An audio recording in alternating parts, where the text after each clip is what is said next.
Saludos a todos. Ahora vamos a ver la clase de fisiología del folículo piloso.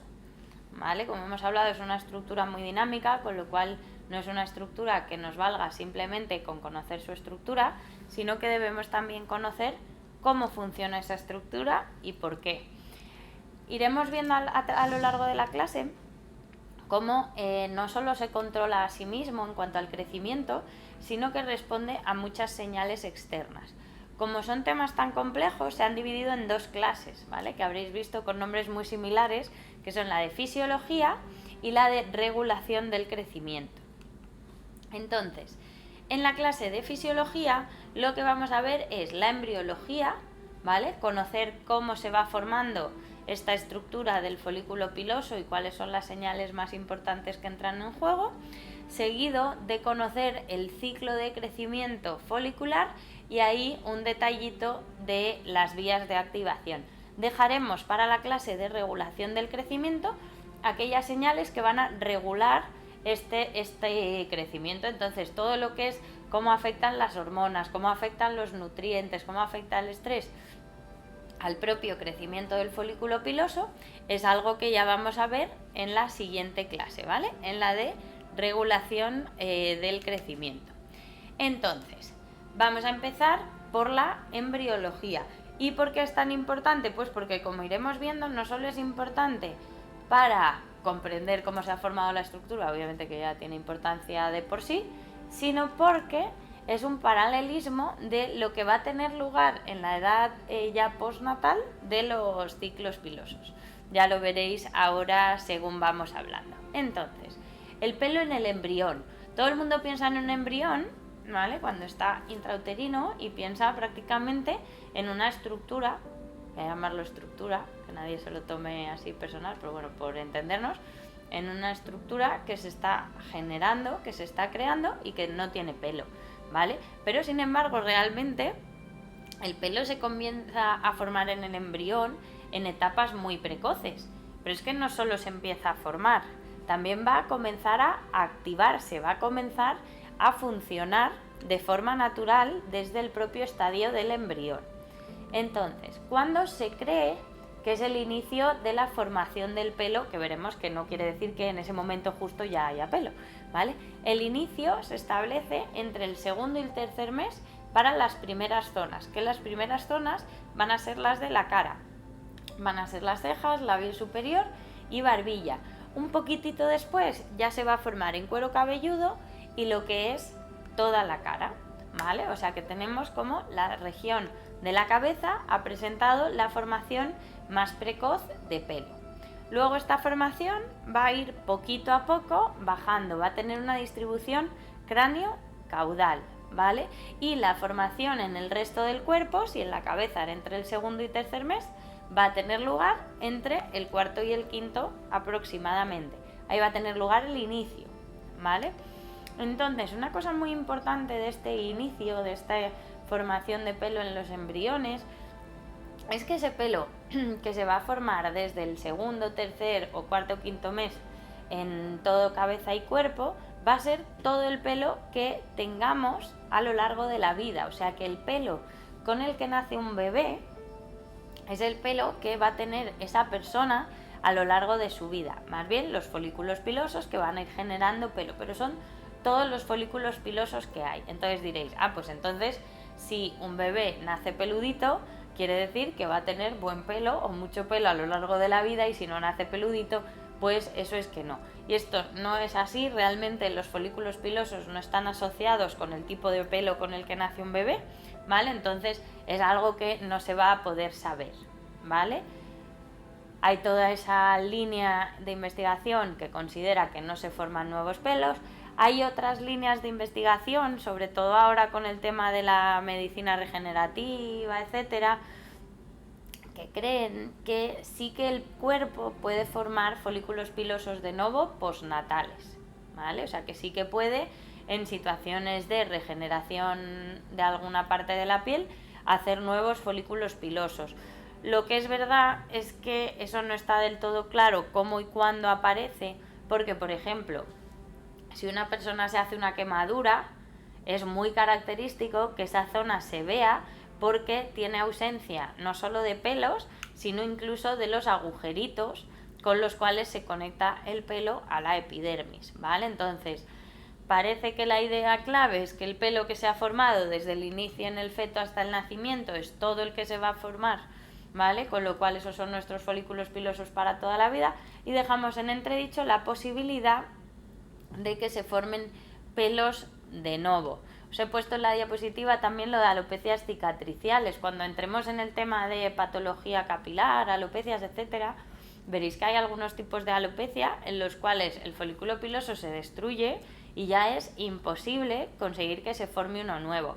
Esa idea también va en contra de que sea el cuerpo el que de forma natural pueda formar folículos pilosos nuevos. Pues bien, hemos hablado de que hay bebés que nacen peluditos, y estos bebés que nacen peluditos, por así decirlo, son bebés que han generado mucho pelo inicial, ¿vale? Ese pelo inicial, lo vimos en la clase de anatomía, era ese pelo sedoso, incoloro, incluso largo, que se denominaba lanugo, ¿vale? Y que es el pelo que se forma en los primeros momentos del desarrollo fetal, ¿vale? Según la zona corporal, este lanugo o este pelo finito inicial va a tener un desarrollo diferente, ¿vale? Así, en algunas zonas del cuerpo, como son las cejas, como es el cuero cabelludo, se va a transformar prácticamente a pelo terminal, aunque más finito de lo que lo será en la edad adulta, pero a pelo terminal. En otras zonas del cuerpo se va a ir transformando a pelo velloso, que es el pelo postnatal que cubrirá esas zonas, ¿vale? Lo normal que entre las semanas 32 y 36 de gestación tenga lugar ese cambio de pelo lanugo por pelo velloso, aunque hasta en 1/3 de los recién nacidos este cambio tiene lugar postnatal, y por eso parece que nacen peludos, porque el pelo lanugo tiene como una longitud mucho mayor que el pelo velloso. Habíamos hablado que no solo en el embrión comienza el crecimiento o la formación del folículo piloso de forma precoz, sino que también llegan a empezar sus ciclos de crecimiento. Entonces, los ciclos foliculares van a empezar desde épocas prenatales, ¿vale? Entonces, desde el momento que se finaliza la estructura folicular, que finaliza la formación de esa estructura, va a empezar a crecer y a hacer sus fases que ahora veremos. Se sabe que a lo largo del periodo prenatal pueden haber entre 1 o 2 ciclos pilosos, aunque esto en realidad no se sabe a ciencia cierta, ¿vale? Lo que sí va a permitir es que el bebé nazca ya con unas zonas de pelo diferenciado, ¿vale? Por eso los bebés en general pues tienen su pelo del cuero cabelludo más oscuro, sus cejitas formadas, el pelo del resto del cuerpo más finito, etc. Entonces, el pelo o el folículo piloso se forma en el embrión, ¿vale? ¿Y cómo se va a formar? Pues este es un proceso que tiene lugar mediante múltiples fases muy diferenciadas, ¿vale? Al igual que la embriología de cualquier otro órgano, son unas fases muy complejas, con múltiples señales activadoras, inhibidoras, es muy difícil conocerlas por completo, mínimos errores en cualquiera de estas vías van a generar alteraciones. Entonces vamos a hacer un repaso un poco somero de todas estas ideas, pero sobre todo vamos a centrarnos en conocer aquellos datos más característicos, ¿vale? Y para comenzar el repaso embriológico, creo que no sobra, aunque algunos de vosotros lo tengáis más fresco, el repasar las capas germinativas del embrión, ¿vale? Recordáis que el embrión es como un tubo que se pliega sobre sí mismo y va a estar formado principalmente por 3 capas. Va a estar formado por el endodermo, que es la capa más profunda y que va a dar lugar al sistema endocrino, al sistema respiratorio y al digestivo principalmente. Luego en medio encontramos el mesodermo, que es la estructura intermedia que da lugar a músculos, esqueletos, riñones, aparato reproductor y, muy importante, a la dermis. Y finalmente el ectodermo, que es la capa más superficial, más externa. Esta capa superficial, que es el ectodermo, es la que va a dar lugar al sistema nervioso y a la piel. Hay quien dice que la cresta neural es lo que da lugar al sistema nervioso y efectivamente estamos todos diciendo lo mismo porque la cresta neural también es una parte del ectodermo. Entonces, ¿qué es lo que va a pasar? Pues bien, al inicio de la tercera semana más o menos de formación embriológica, ¿vale? Va a aparecer ya la epidermis, pero no va a aparecer esa estructura poliestratificada compleja que conocimos en la clase de anatomía, sino que inicialmente va a empezar como unas hileras únicas o bicelulares, ¿vale? Y que tienen un límite completamente rectilíneo con la dermis subyacente. Entonces, ya está esa epidermis muy finita, están las células del mesodermo que poco a poco están también intentando formar la dermis y entre ambas capas, aunque no se vea nada, comienza un envío de señales, ¿vale? Esas señales son las que poquito a poco van a ir desencadenando el proceso. ¿Y cuál es el primer punto del proceso que es en el cual se considera que ya se empieza a formar el pelo? Pues este punto es la formación de las placodas, ¿vale? Las placodas son realmente unos acúmulos celulares que aparecen en esa epidermis tan finita y que lo que van a contener son proliferaciones de células germinativas. Entonces se cree que las señales que está mandando ese mesénquima, el mesodermo, la dermis, son todo palabras similares, o sea que se refieren a lo mismo, van a ir enviando al epitelio para que en determinadas zonas este crezca, ¿vale? Van apareciendo ahí células germinativas, células madre, que se van acumulando. Es poco abajo un cuadrito en el que veis simplemente un listado de vías de señalización, ¿vale? Esas son las que se cree que están relacionadas, ahora bien, probablemente hay muchísimas más. Entonces, ya tenemos ese acúmulo de células germinativas, se ve muy morado, porque son células con intensa actividad mitótica. ¿Y qué les va a pasar? Que van a crecer, ¿vale? Al ir creciendo, ese acúmulo se va a conformar en una yema y posteriormente en un germen folicular. El germen folicular es, por así decirlo, el primer esbozo de lo que va a ser el folículo posteriormente, o sea, es la primera señal de que ahí va a haber un folículo y que se va a generar a raíz de estas células. Hay que tener cuidado cuando se ven muestras histológicas porque cuando se ven gérmenes de estos no siempre van a ser foliculares. Si recordáis, hablábamos de que las glándulas sudoríparas ecrinas se formaban de forma aislada al folículo pilosebáceo, con lo cual ellas para formarse también van a formar unos gérmenes foliculares similares, ¿vale?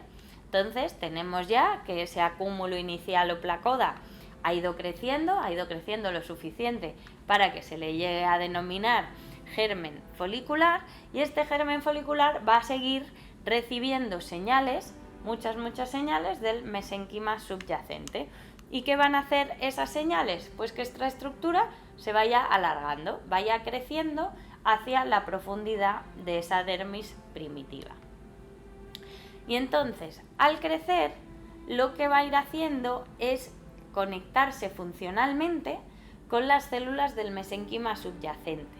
¿Por qué es esto importante? Porque nos demuestra que desde estadios muy iniciales ya hay una relación entre las células del folículo piloso y las células mesenquimales que van a formar la papila folicular y que las señales entre ambas van a ser las que permitan que ese folículo piloso se vaya formando de forma correcta.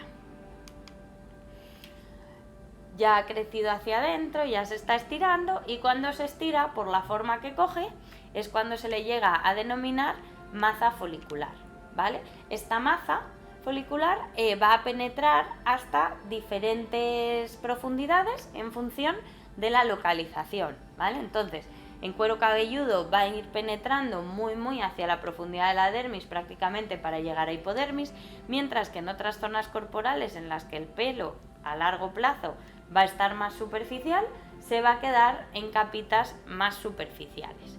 ¿Y qué es importante de este momento de formación de la maza? Que no solo va a crecer hacia adentro, que lo hace y es muy importante, sino que es un momento en el cual también las células comienzan a crecer hacia arriba. ¿Y por qué? Porque va a necesitar ir formando el canal dentro de la epidermis para generar el futuro infundíbulo y orificio folicular, ¿vale? Que es la conexión con el exterior. Pues bien, ya tenemos una maza que ha crecido hacia adentro, que está creciendo hacia afuera, y parece que toda la estructura está cogiendo su forma definitiva. ¿Y qué es lo que va a pasar también en este momento? Que los melanocitos empiezan a colocarse en la zona del bulbo piloso, en la zona más profunda. Si bien es cierto que es en este momento de maza epitelial en el cual los melanocitos comienzan a colocarse, se cree que realmente a la dermis los melanocitos que venían de la cresta neural han llegado mucho antes, simplemente es que se quedaban por ahí y no reciben señales de unirse a la estructura hasta que ya esta está prácticamente formada en esta etapa. Y más curiosidades de esta etapa: tenemos la maza crecida hacia adentro, hacia afuera, melanocitos, y encima van a empezar a aparecer unos abultamientos, ¿vale? Van a aparecer unos abultamientos, específicamente 3. ¿Y qué van a ser esos abultamientos? Van a ser las yemas o gérmenes de la futura glándula sebácea, glándula apocrina y del punto de inserción del músculo erector pili. Seguimos con esta misma fase, porque es, como veis, un poco la más importante. A la vez que está teniendo lugar el crecimiento hacia adentro y hacia afuera, la presencia de melanocitos y la aparición de los abultamientos que dan lugar a las glándulas anexas, va a tomar forma el bulbo piloso, ¿vale? Entonces, es verdad que hemos dicho que la interacción entre las células de epitelio y mesénquima han comenzado mucho antes, ¿vale? O sea, ya, aunque no estuvieran íntimamente relacionadas en cuanto a estructura, estaban juntitas. En esta etapa ya es cuando la zona profunda se engruesa y rodea en forma de tenaza a lo que es la papila folicular subyacente, ¿vale? Entonces es cuando, al haberlo rodeado, va a poder formar el bulbo una capita mejor estructurada de células matriciales. Esto es básico, porque como hemos visto antes, según dónde están esas células matriciales, van a generar las vainas en los lados, o van a generar la cutícula del tallo, o la corteza, etcétera, ¿vale? O sea que esto, que puede parecer un punto así un poco menos importante, realmente es lo que va a permitir que el pelo se forme con una estructura coherente. Y seguimos hablando de su formación, ¿vale? Esto ya lo habíamos hablado en la clase de anatomía, cuando hablábamos del músculo erector pili. Decía yo, el folículo es oblicuo y el músculo es oblicuo hacia el otro lado para así tirar y poderlo poner de punta. Pues esta oblicuidad del folículo piloso es algo que aparece desde fases iniciales, ¿vale? Entonces, esta colocación oblicua va a ser muy importante para la función posterior, pero también para que las señales coloquen cada glándula o la zona de engrosamiento para el músculo erector pili en las zonas correctas. Y luego va a ser importante porque según cómo se coloque de oblicuo o no, va a variar la forma que tiene el pelo que sale de toda esta estructura. Tras la finalización de todas estas fases, podríamos decir que ya tenemos un folículo piloso completamente formado, colocado como se tiene que formar, con sus glándulas anexas, ya incluso generando pigmento, y que podría empezar ya a generar tallos pilosos.